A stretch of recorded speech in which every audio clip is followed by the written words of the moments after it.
Na ką, šį kartą atvykome į naująją Vilnią, traukinių dėpą, elektrinių traukinių. Pasižiūrėsime, ką čia mes pamatysime. Čia tokia bus kaip ekskursija. Tai va, ten matos porą stovių egzempliorių. Gal dar kur į vidų leis pasivaikščiot. Tai pasižiūrėsime, ką čia pamatysim. Škoda traukinys. Va, kaip tik vienas iš jų ilgalaikiam remontui. Šiuo metu vyksta vežimėlių pakeitimas.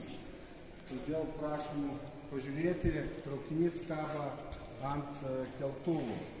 Atvažiavus į elektrinį traukinį dėpą štageriams naujiems šveicariškiams traukiniams, čia mes paruošėm papildomą vietą keltuvų, į kurį šitą kelią bus atvažiavęs pilnai traukinys ir jis jau nebus keliamas atskirai vagonais, o visas pilnai bus keliamas. Prieš tai pasirenkat kokį vežimėlį keisti, jis bus atjungiamas ir tada traukinys visas pakeliamas, o vežimėlį išridenami. Čia savadarbė iš seno vežimėlių elektrinukai, jeigu neklystu, mūsų inžinieriai perdavė, padarė tokius laikinus technologinius vežimėlius, kurių dėka mes dabar galime vienus vežimėlius išridenti ir remontą išsiųsti, o kad nelaikyti vagono, pavyzdžiui, užiminėtų vietą, mes įstatom ant technologinį vežimėlį ir ištraukiam į lauką. Tai, prašom toliau. Šitas traukinys, jo korpusas pilnai pagamintas iš aliuminio, todėl problemų su rūdimu mes visiškai neturim. Būna tik tai, kad korpuso pažeidimai, kai susidūrimas su gyvūnu arba kliūtim, tai tada jau iškeičiama įmonė, kuri dirba su aliuminiu ir jis tvarkoma. Ypač nukenčia, tai yra kliūčių numetėjas ir šoniniai sparnai. Taip atrodo traukinys be vežimėlių.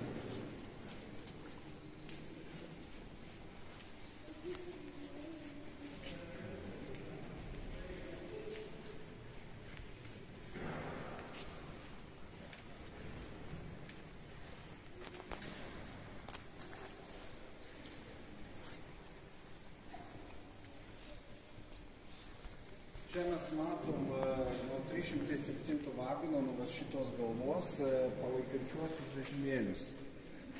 Kuo jie skiriasi? Pavyzdžiui, ana galva yra su varikliniais vežimėliais.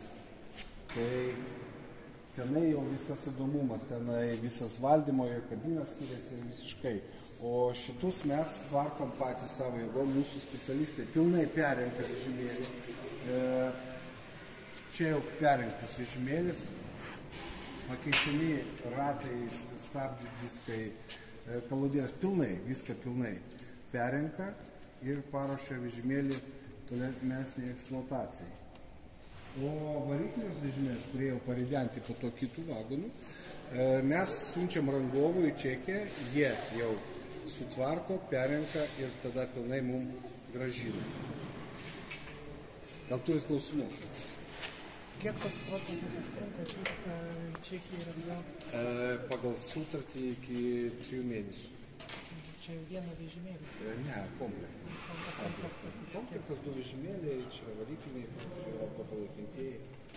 Kiek jūs planuoja dar eksploatuoti šitą Škodą? Jiem būna, kad projektų. Tai jo. Šitas traukinys, jeigu mes pažiūrėsim, tai jisai buvo perdažytas. Vėlgi rangovo, bet šį traukinį perdažė, jeigu neklystu, Vilniaus, tada buvo Kargai, ten specialus cechas, tai tenai perdažė. Dabar jie to atsisakė užsimėti, neužsiminės, tai mes turėsim varyti į Latviją. Tiksliai nepasakysiu, Dabar sakyti, kad štageriai, pavyzdžiui, kiek žinau, kad tai buvo sunaudotas.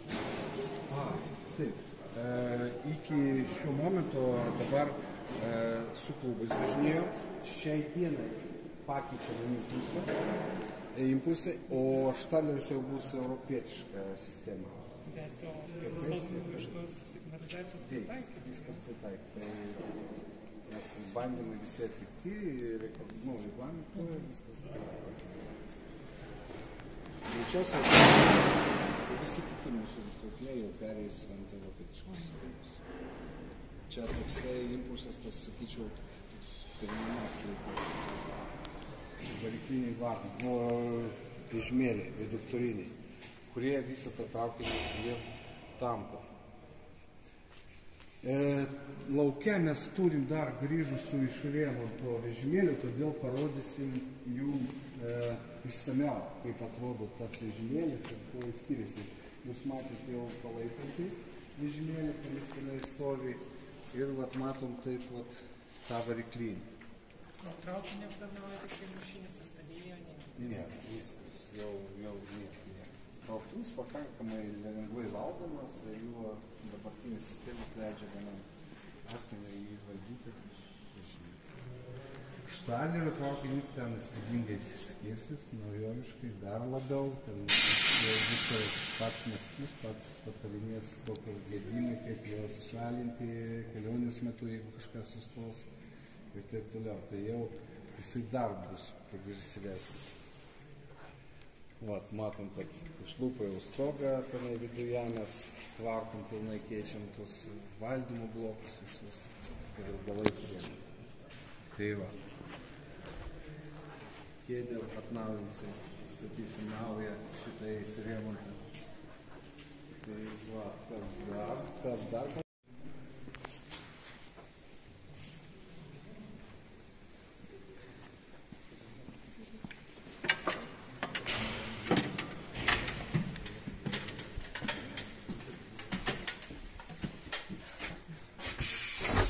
Prašau užeiti į saloną, aš tik tai šviesą jums atrūpinu.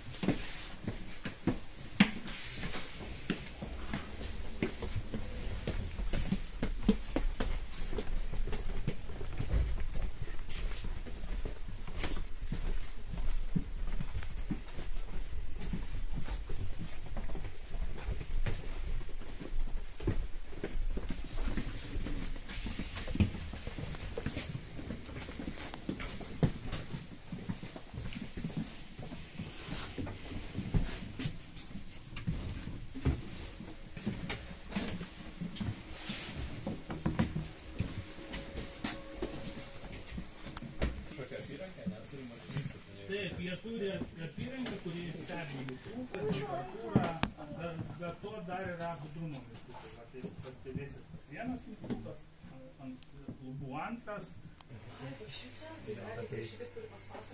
Ne, vieną iš dviejų turi paspausti. Ir jie dar taip turbūt išmėtyti, tai vienas arba kitas, gali 5 kartus iš eilės vienas, tikrai budrumas tikrins, ne?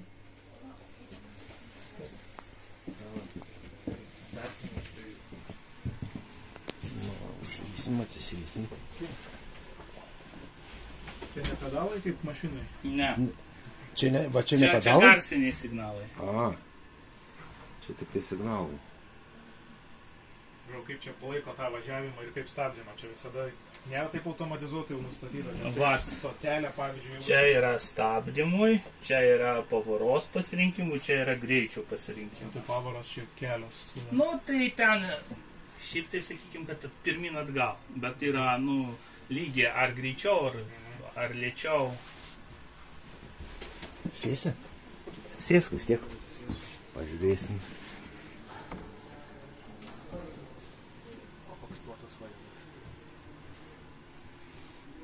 Daug tų kalbų apie visokių metro ten automatizaciją, ten tos visokios sistemos yra. Tai yra metro automatizacijos, bet jos yra valdomos nenuotoliniu būdu, būtent tu turi būti valdymo centre. Nes ten metro automatizacija vyksta per bėgius, per specialias rytes ir taip toliau. Bet nėra taip, kad kažkaip jau yra taip automatiškai. Nu, iš smartfono valdyti nepavyks. Ne, bet iš čia, pavyzdžiui, jeigu jau daug yra tų kelionių, žinai, kad, pavyzdžiui, prieš iki stoties sustojimo likus ten kažkiek ten metrų, jau pats traukinys pradeda žinoti. Yra tokios sistemos išdirbtos, kad traukinukas pats pradėtų stabdyti prieš stotelį ir taip toliau. Bet tame yra problema, kad dingo GPS signalas ir ta sistema neveikia. Neteisingai suvedė maršrutą, jisai sustoja ne tose stotelėse, įvyko klaida, nes, nu, žinokit, su elektronika tai būna, kad kažką neteisingai nuskaitė, sugedo failas ir traukinukas tiesiog pasimetė.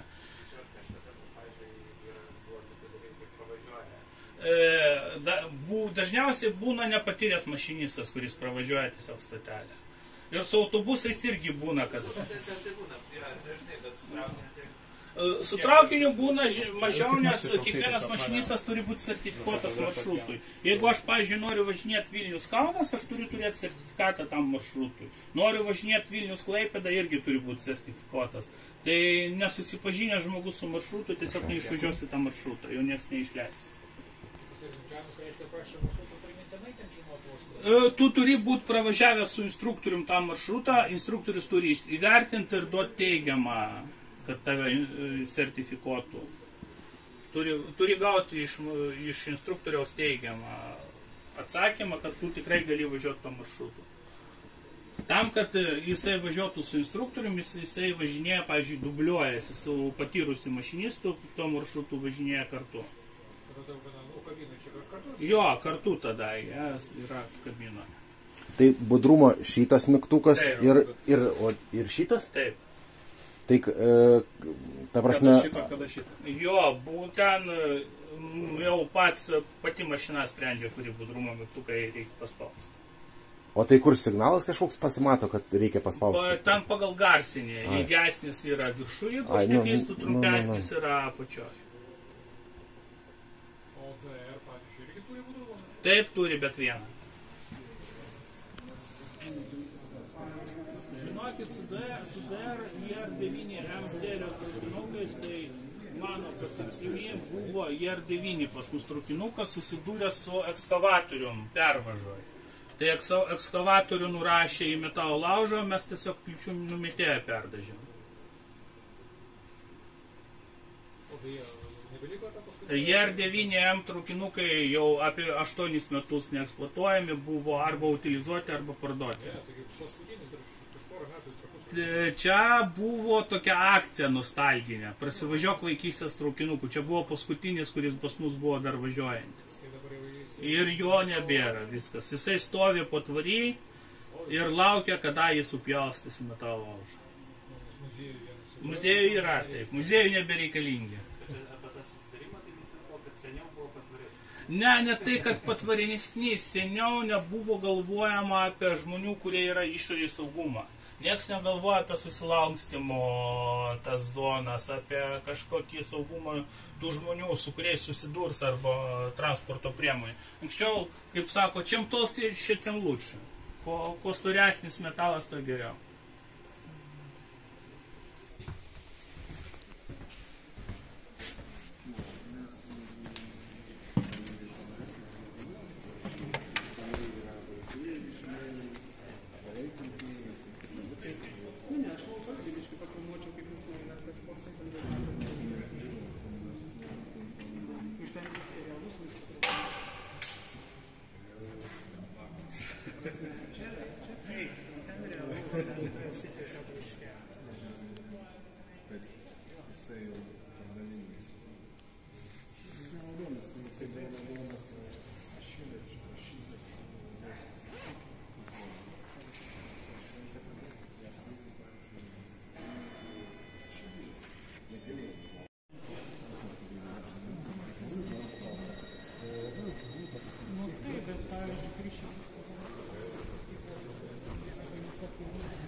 Čia mes matom matom jau išridentus, paruoštus transportavimui į Čekiją variklinius vežimėlius reduktuvinius. Va čia nuo vienos galvos 2 vežimėliai. Jo, kapitaliniam remontui. Tai yra palaikantieji. Sunkiai nepatvažiuos, klausimai viskas. Čia yra palaikantieji nuo 307 galvos, kabinos. Ta prasme, tuo jie skiriasi nuo paprastų palaikančių,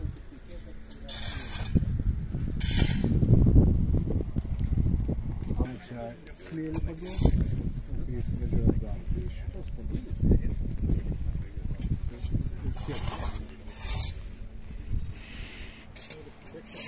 Ne, šiaip, taip, kai ABS suveikinėja, smėlį paduoda, kad nebūtų tų nuošliaužų ir visų kitų ratų dalykų. Plius yra sutepimų sistema, kai traukinys įeina į posūkius, tepimų sistema suveikinėja ir paduoda tepalą ratą. Kaip čia metų tas vagonas stovi? Daug metų. Nuo kurio čia sąstato? Čia nuo elektrinukas. Ne, tai šui, kad nuo elektrinukas, bet tiesiog. Visi labai, gal nuo pačio pirmo elektrinuko. Čia prikabinamas dar vagonas, taip? Čia ne motorinis, čia išvis iš tų laikų dar. Vis sakau, tais laikais jiem tekdavo širačius sandėliuot laikyti. O kad neužiminėt kažkur vietą, tai priimtas buvo toks sprendimas, kad jos sustato su savi ir paridena į vidų. Ir jie puikiai ten... Galima darbo muziejų išlaikyti. Tai va, tai buvo prisidėję prie šito projekto. Labai galingi traukinukai šiaip. Duodat pasiimą. Atlaisvinsit mums vietą. Tikras miško pinsinys. Čia.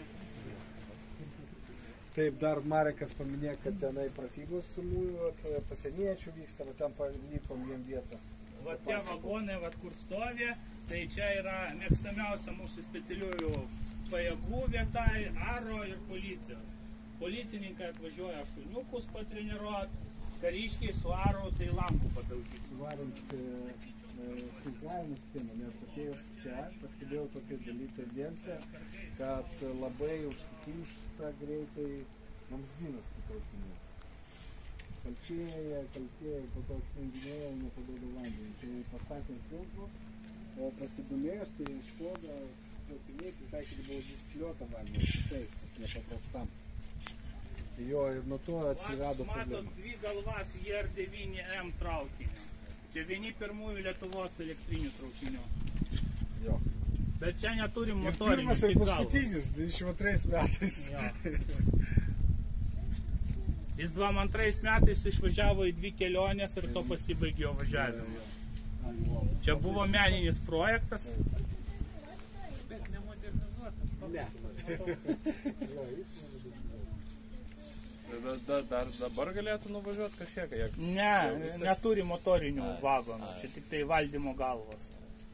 Nes seni traukiniai buvo įrengti kitaip. Mes naujuose elektriniukuose turim 2 vagonus, kurie yra traukiami, vieno vedamo vagono, o čia buvo galva yra valdymas, o vidurinis vagonas buvo motorinis. Tai čia per vidurį stovėjo 2 vagonai su varikliais.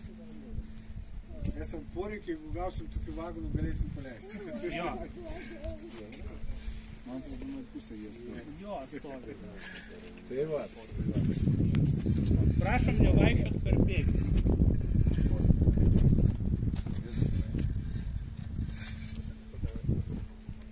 Tai viskas, toliau ten ir